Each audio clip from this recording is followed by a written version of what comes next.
You are watching Eternal Warrior on MTGO Academy featuring RexDart. And hello everybody, this is Chris, MTGO's RexDart, and we're going to be battling with the Skred red deck in Modern today. I lost the die roll, not a good sign. I feel that way with just about every deck I play though. Like, oh, this is so much worse on the draw. Alright, I think this has, what he kept at 7. I mean, this has everything that I want. It has some mana, it has a Blood Moon effect, it has some pressure with Reckoner, it has removal with Skred. I think it's fine. I'm going to keep it.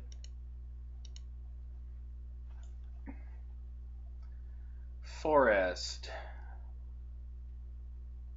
Okay, so it's Tron. So good news there is that well, it should be Tron. It could be something else. I'm assuming it's Tron from that. Red-green, maybe?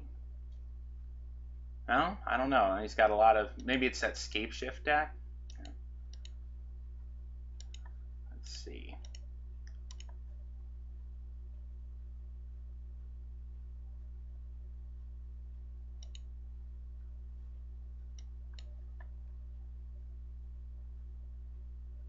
Wonder if he's thinking about remanding my Mind Stone.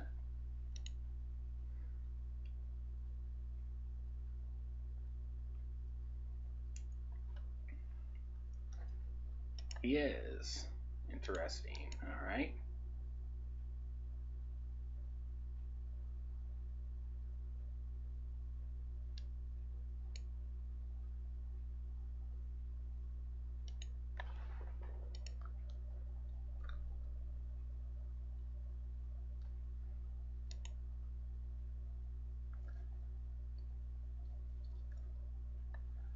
All right, so he is searching for tomorrow.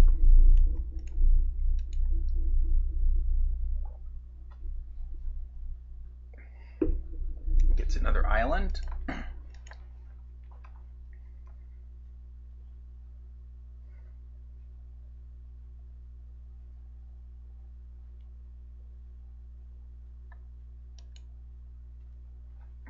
So, not sure what, some kind of, is this just a blue-green ramp deck?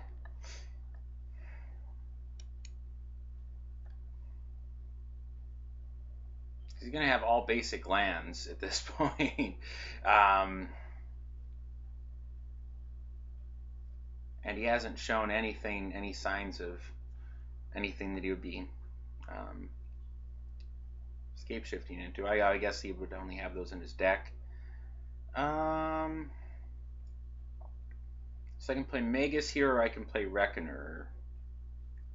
I think I'll just play the Magus.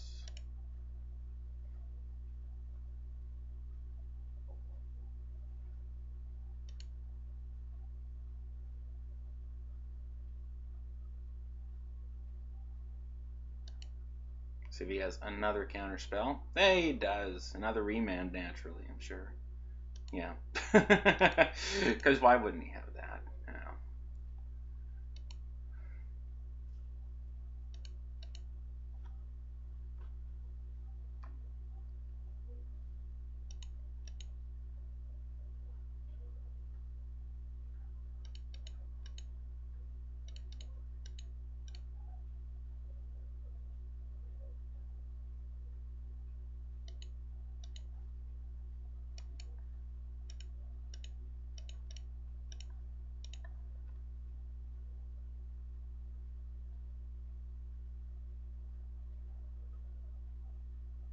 Oh, now we're going to get Snapcaster Remand. I don't know what the heck this deck is. This is some kind of blue-green ramp deck that clearly has tempo elements in it, and so whatever it is, this is not something that was played the last time I was heavily playing Modern. But he either only cares about the tempo here, or he really does care about my Magus of the Moon. I mean, I don't know which of those it is, but it's one of those.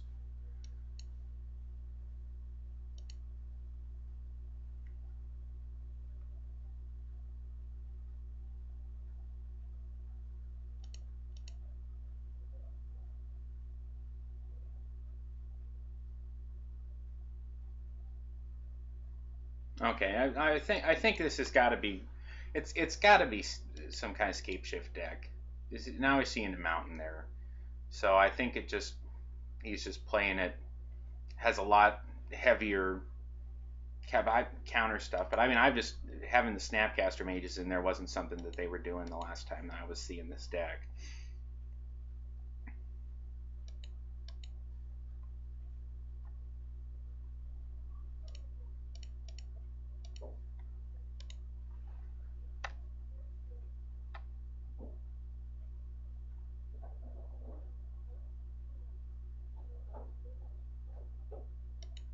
The third remand. Aces.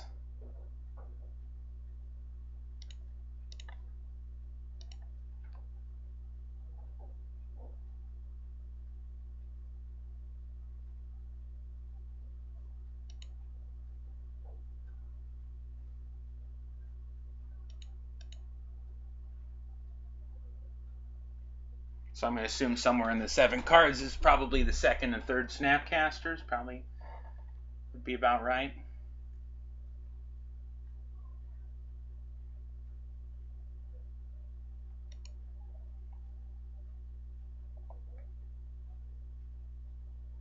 I believe if he has Scape Shift is 2 green to cast. So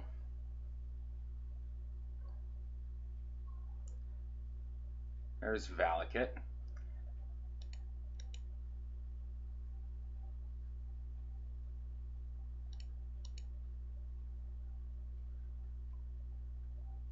I don't know, he must have a counter spell here.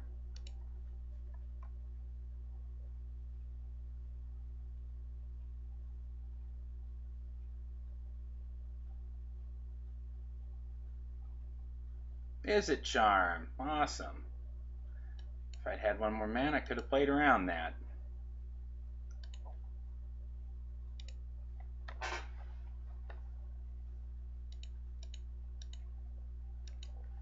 Well, at least in theory, I think that my deck, it attacks him, but, you know, the triple remand Snapcaster draw there, couldn't do much about that.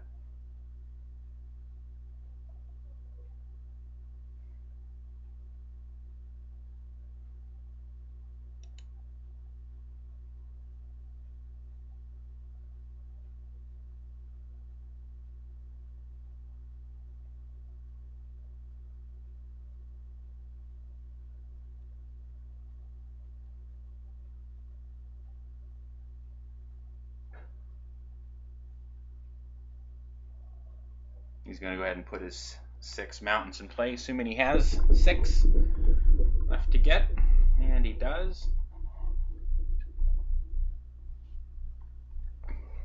And that will be good for 18. I always like to make people with combo decks waste their time, usually, by doing this, unless they're combo decks that the person thinks is fun, like eggs players who must only play that kind of thing back when that was popular because they really like fooling around with themselves. But people with tedious combo decks like Splinter Twin and stuff, I figure I'm going to make them go through the motions. Now, certainly in timed matches, you could make the argument for just make them go through it all the time.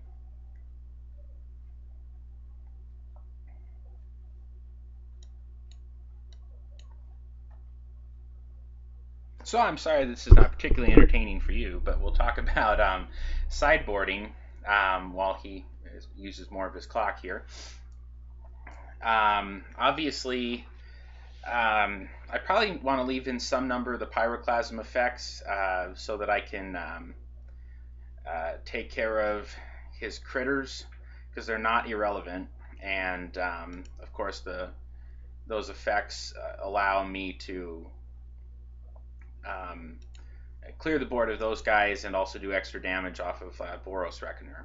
So I may want to keep in some number of those. I replaced the extra Molten Rains that were in the sideboard of the original deck list because I thought I needed to shore up the mono red matchup. So those are no longer in there, and they probably would have been otherwise. See, he's taken like over 2 minutes of his clock here to, I guess I should have just F6'd, but I mean, anyways, I took up basically nothing, and he took up over 2 minutes of his clock doing this. So,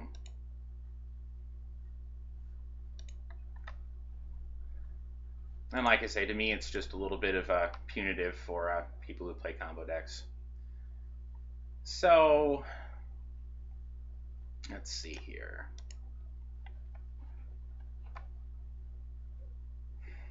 I have 3 Pyroclasms, 2 Volcanic Fallouts. If I'm going to use them, I think Volcanic Fallout is better. I'm not going to want it necessarily on the second turn anyways there, so... And I don't think against him I'm going to get the Blasphemous Act. I could add in the Dragon's Claws here just to make him have to get more lands to kill me. I don't know if that's better than having these other couple Pyroclasms or not, but maybe. I don't know, let's try that. None of this else is like super exciting to me. Then the question would be, do I want Thundermaw instead of Stormbreath Dragon? And I guess I do. It just hits harder, and the protection from white isn't going to be relevant. So I think that looks fine. We'll submit there. Okay. Alright, I'm going to say that looks okay.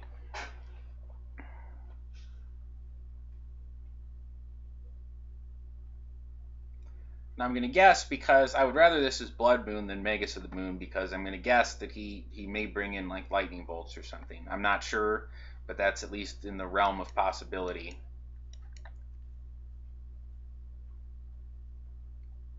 And again, I'm going to have to say right out of the gate, because I'm going to be brutally honest about this deck, that because I'm testing it and it's a little rogue, and I'm not invested in it at all because it's not my own creation here.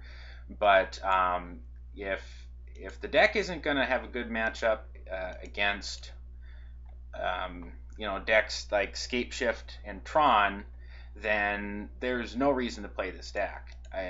Again, one match isn't going to be the tail of the whole thing. So I don't want you to take this to mean that it has a bad matchup. But it's like he did he keep or did he mold to 6? I guess he kept. So,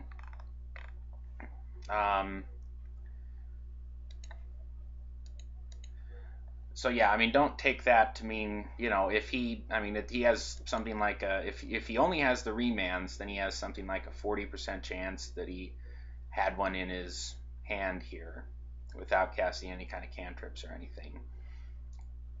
So he may have also brought in some kind of bounce effect. Or again, he could have brought in a like lightning bolts. So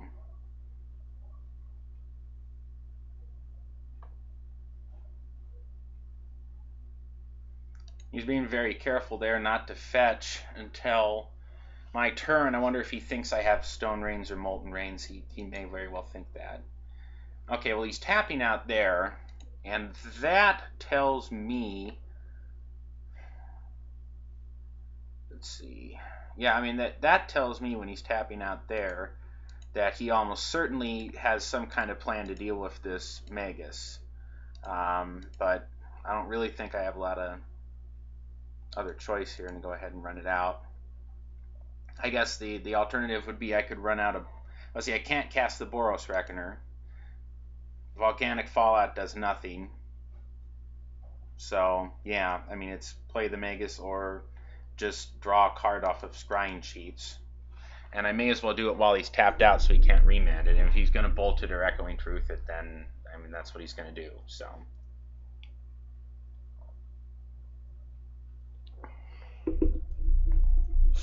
okay, he's going to cast a Peer Through Depths. Looking for an instant or sorcery.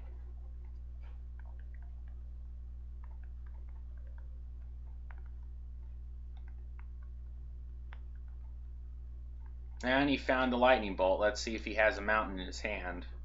Yeah, so I said that was what I was afraid of, exactly that he was going to bring in. Oh, of course he did. Of course he did, kids.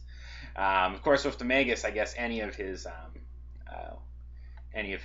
lands would have been a mountain at that point.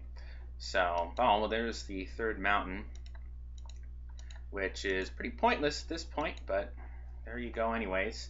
Yeah, so if that had been a Blood Moon instead of a Magus of the Moon, and I have 4 Blood Moons compared to only 3 Magus, so, you know, again, even though looks like I'm losing this match, I'm not going to say that it necessarily has a bad matchup here, but it's like, again, if you're going to play this, you should probably have like a really good matchup. And I had mulled with from 7 to 6 to even find moon effect there, and then I'm just drawing nothing, which is another specialty of this deck. So I can Skred for how much there? 1, 2, 3, 4, 5. That puts him to 8. But let's see, next turn he doesn't have a second green to cast Scape Shift, but if he has one in his hand, he can. And he can do it for 1, 2, 3, 4, 5. Not quite enough, maybe? I'm always terrible at counting these Valakut triggers. So I'm going to go ahead and play another Boros Reckoner.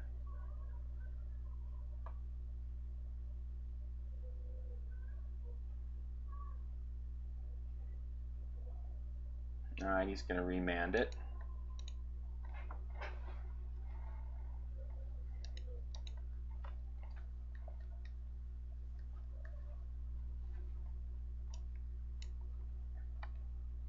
All right, well, there's a second green. 1, 2, 3, 4, 5. I still don't think he has it, though. So, some options here. Can I do this? If I Skred now, I can kill. Well, it kills the Reckoner, so I guess I can. I'm gonna have to sing it and make him tap out. I Skred on my turn after attacks. It goes to 8, and then he goes to 3. That's not going to be enough. If that Reckoner had resolved, it would have been. Even if I cast Fallout first, that still leaves him at 1. So, Koth, huh? Does that do enough? Well,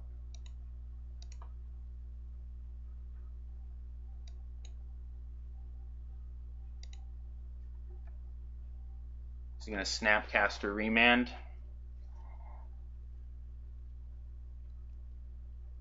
That would be what I'm guessing he has in his hand.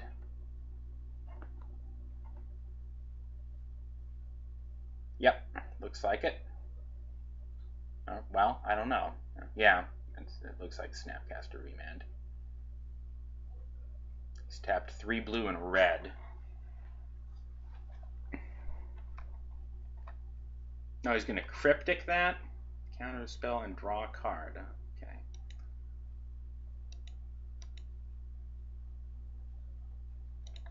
Well, if he drew the card, maybe he's still digging for some piece here that he doesn't have yet. So that puts him at 8. Like I said, the best I could do here is put him to 3, and that's killing my Reckoner, so there's no reason to do that here, because I have to get in at least one more hit with that.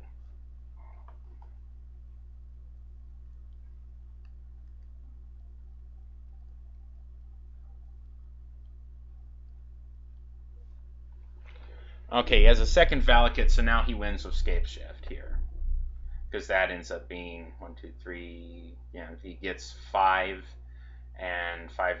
It's 15. It's 30 damage. So, oh no, he's gonna search for tomorrow. Okay.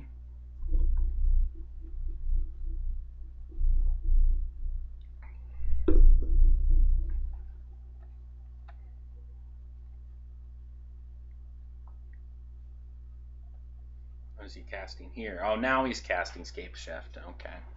So, yeah, he gets... Why did he think he needed that extra land? I think he had enough. So, I don't believe there's anything I can do here at all. Like I said, I can hit him to 3 by Skredding my Reckoner. But he doesn't need to have anything enter the play tap. So yeah, I think that's it. But we'll go ahead and.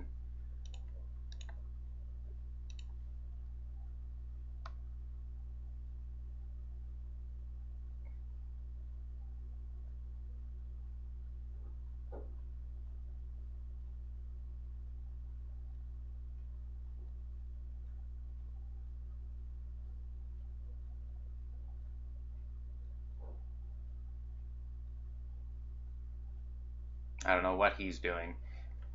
So yeah, his count is he doesn't care about this. He shouldn't, anyways. Unless for some reason he thought he would have. He doesn't need to have any land center untapped. He has 2 Valakutes. He didn't even really need the extra land.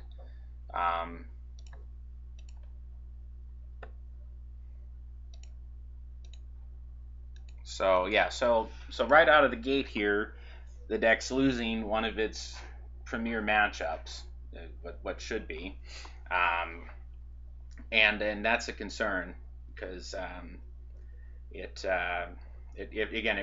ought to have, of course, again, even if you have a 60-40, 65-35 matchup against some deck, obviously you're going to lose 1 out of 3 times, right? But I don't feel like this was a 65-35 kind of matchup by any stretch of the imagination.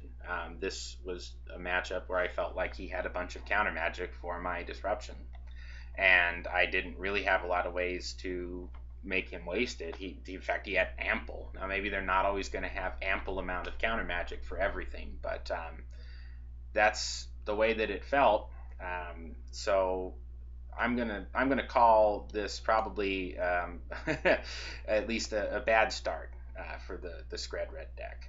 Very disappointing. So I'm not going to make you watch him stack all these triggers, but I'm still going to make him do them. So join me in the next video, and we'll see if we can do a little better.